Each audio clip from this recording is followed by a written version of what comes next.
Okay, let's look at where I am on this one today. Now, I did have the fabric on both sides, and I did make some changes here. I did some drawing and added another set of sort of wings here. This vibrating outward. I don't know. I like the butterfly effect here with the second set.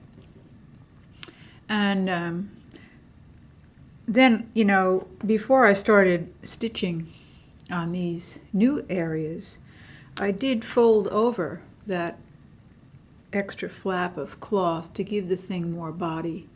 And you can see where the original stitching shows up on the back here. But now, the new stitching that I've just added is attached to this new layer.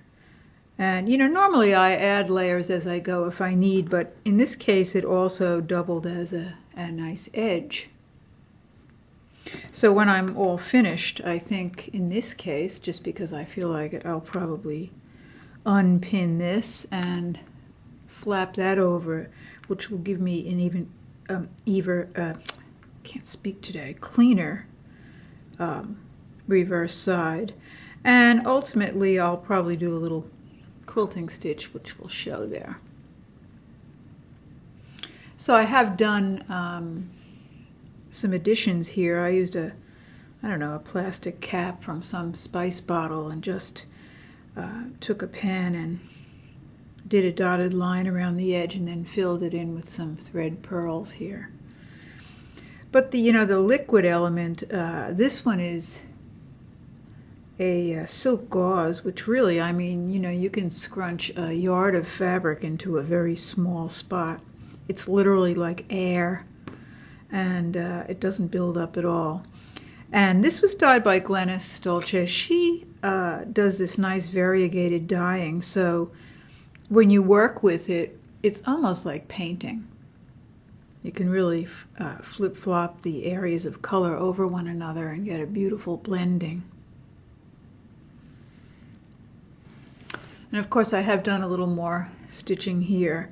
I actually made this one into something sort of leaf-like, maybe hoping for spring. And I also used that liquid applique down here, scrunching a whole bunch of sort of harem cloth type gauzy fabric, folding it over. And I enhanced that by doing sort of a stacked running stitch and kind of pulling in the extra cloth, which sort of gathers it on the surface and gives it even more liquid quality. And then I went ahead and actually added some patches of cloth here. I just wanted this to be very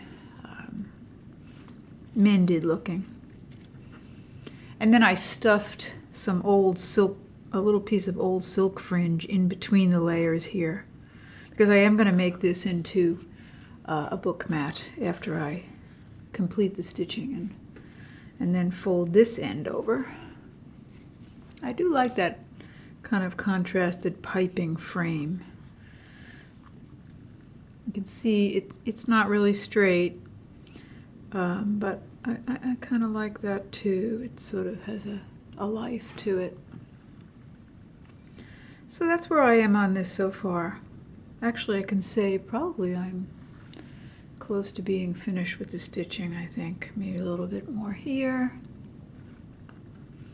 And of course the attaching of the other side.